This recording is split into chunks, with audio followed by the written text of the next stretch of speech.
nephesh. We're going to introduce a new term here. But first of all, so last week, I talked about non-human persons, and I talked about these non-human persons primarily like mountain animals in the forest and kind of natural or even, right, you know, these kind of natural objects or natural things that we treat as persons. But now let's look at some other types of cases. I'm going to talk about a number of different cases, which is really going to bring us now into the realm of religion. So different types of persons or different types of beings that we treat as persons. And so one category I'm going to talk about is humans after death, right? So we talked about the corpse last week, but even beyond the corpse, right? We turn, or in Chinese culture, we turn our family members who have died, we turn them into ancestors. And last weekend, you had the grave sweeping festival, right? So this was, so at least once a year, people who are engaging in these traditional Chinese practices are actually, at that time, they are treating the ancestor as persons, giving them offerings and so on.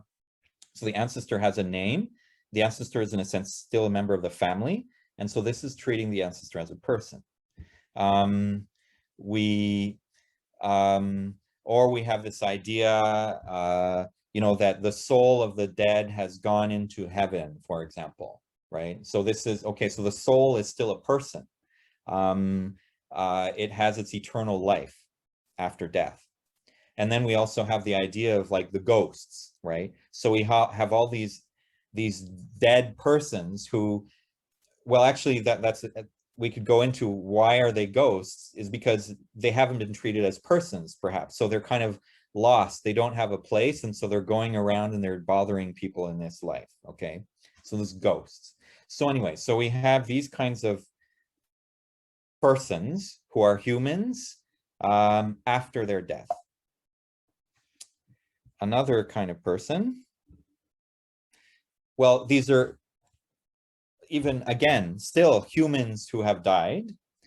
So we have somebody like Wang Daixing, for example. And actually, he was already referred to in one of the readings.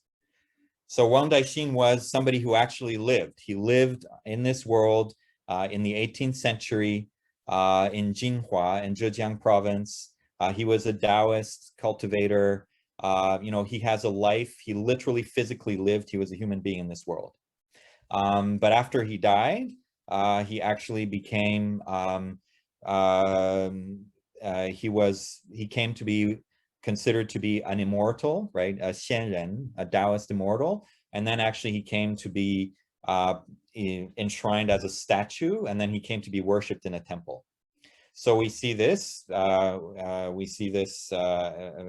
common in Chinese culture, but it's common in many other cultures too, so persons who become enshrined in temples. So human beings who once lived and then who now are becoming enshrined in temples. And then we have somebody like Gautama Buddha, Sakyamuni.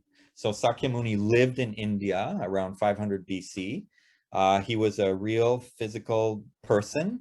He had a life in history. And he, you know, he did what he did. He had his teachings and everything. But after his death, now he is still treated as a person. So he is treated as a teacher. He is also enshrined in temples and so on. So he's still treated as a person. So Wang Daixing is treated as a person. Buddha is treated as a person. And then we have another example, for example, Jesus, right? So Jesus lived, you know, around 2,000 years ago. He lived in this world in Palestine. He walked on this earth. He was a physically living human being. But now he is still treated as a person. He is still treated as a person by Christians who have relationship with him, who pray to him, right? Who have churches and so on. So all of these are so humans who have lived physically in this world at some time, but still they are treated as persons, Now then another category is when we treat places, things, forces, and phenomena in the world as persons.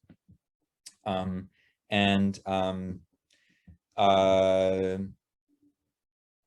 so I talked a little bit about that last week, but what I want to talk a little bit more about now is how we treat how these living or how these personified natural features or these places or things are actually given human personality names and so on.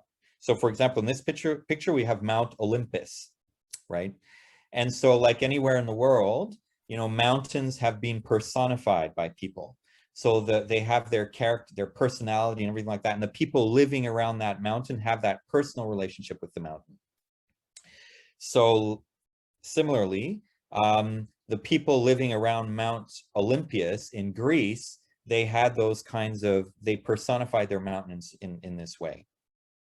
And actually they considered that mountain, because it's the place that connects the earth with the sky, so then they also saw it as connected with the personified sky.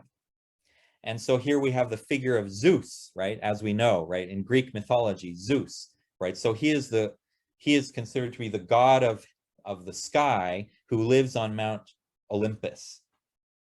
So the personified place acquires a very human personality, right? A name and a personality. And then, right, just like we have stories about living human beings, well, then we have all these stories about Zeus, you know, and all these myths and everything like that. And sometimes we tend to forget that originally, actually, all these Greek gods that we talk about, they were associated with particular places. So they started off as the personifications of particular places or of particular forces, like the thunder,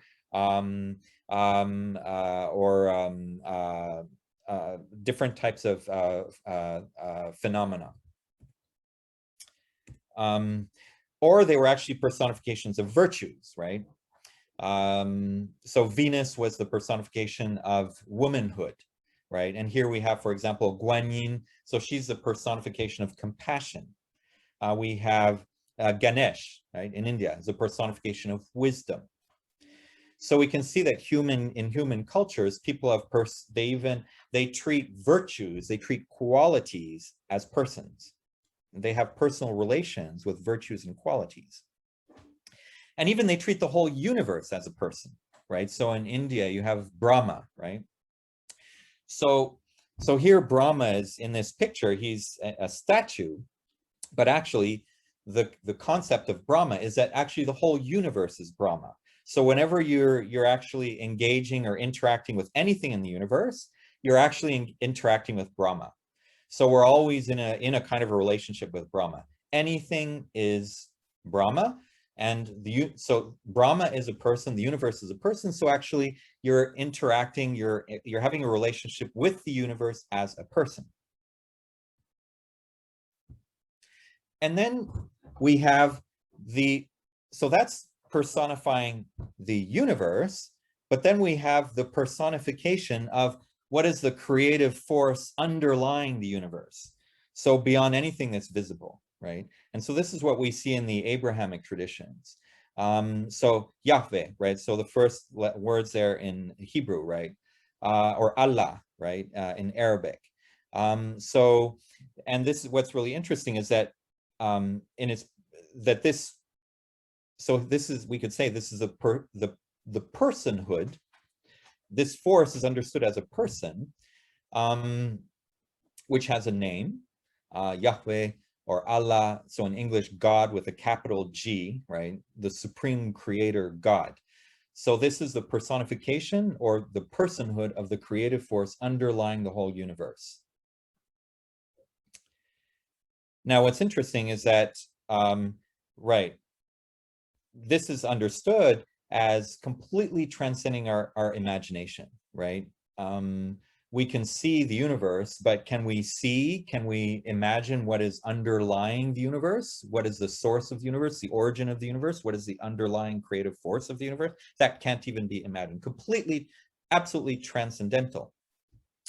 So what's interesting then, what we have in religions is we have figures who combine the first category that I talked about, which was humans who once physically lived in this world. So they combine this with the ultimate ontological reality of the universe. So for example, on the left, we have Buddha. And so he's a living human being, a human being who lived in this world in the past, but he is also he's also seen to be right. He was fully enlightened, so he attained access to, or he was enlightened to, the ultimate reality of the universe. So the ultimate reality of the universe is inaccessible to normal human beings, but through him, because he was a real human in flesh and blood, through him we can actually learn something about, we can have some kind of access to the ultimate reality. So similarly, so with the portrait of Jesus in the right, so we have a comparable idea here, right? So God is absolutely transcendental, but he became incarnated in the life, in the body of Jesus Christ, who was a man who lived and walked on this earth. And so these kinds of figures, such as Buddha or such as Jesus, are very important figures in religion, and in a sense, they combine both the human dimensions and the absolute transcendental dimensions. All right, so I just gave all of these different types of beings. And so in the reading, we'll talk more about it. These are all persons, but they're persons of very, very different nature. But at some level, they are persons who are not ordinary humans, either because they're not humans at all, or because they have something, they are human but beyond human. And so we've actually just chosen a term called nephesh. And in the reading, you'll see why. Okay, the reading is going to be posted probably by Friday. Okay, so in the reading, you'll see why. So we are proposing this category, all of these different beings, these are nephesh. Now, different religions have engaged with different nephesh and have very, very different types of relationships with different nephesh. So in the reading, you will see about this. And another issue that I'm going to be talking about in the reading is, so how can we use our framework of realisms to look at these nephesh? So are nephesh, or are some nephesh, ontologically real, which means that they exist? You know, they are persons, they are persons regardless of what we think, right? So this is one position. So the personhood of these mountains, or the personhood of the universe, or the personhood of the force underlying the universe, is that personhood ontologically real regardless of what we think or do? Or is this personhood something that is a creation, a human creation, a creation of human minds? So this is an in an anti-realist position. Now, interestingly, you'll see that religions actually combine some realist and anti-realist positions on these questions. Then the other question is on semantic realism, and because of lack of time, I'm not going to get into it now. So should we take the names and attributes of God literally? Should we take the names and attributes of these persons literally, of these nephesh literally? Yes or no? Can the symbolization, or the symbols and narratives and stories surrounding these nephesh, can they tell us something about reality? Yes or no? And can we know anything about them? Can we know anything about them? So can we have knowledge about these nephesh? And so I'll just finish off, because for me, that's a really interesting question. It's a question I literally face every day. So as a Baha'i, in the daily obligatory prayer that the short obligatory prayer, it says, so this is a prayer, or actually I usually say a longer prayer, but it has a sentence that is very similar in meaning. I bear witness, O my God, that thou hast created me to know thee and to worship thee. So my purpose in life is to know God.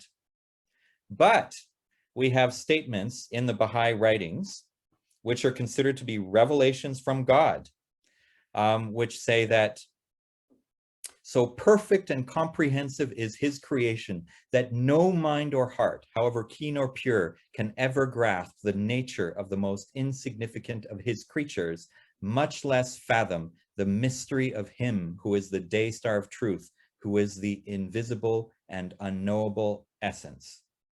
So this statement is a radical, epistemic, anti-realist statement, which says that we cannot know, not only can we not know the essence of God, we can't even know the essence of the most insignificant of his creatures. So every day I pray to know God, and every day I am told that I cannot know his essence.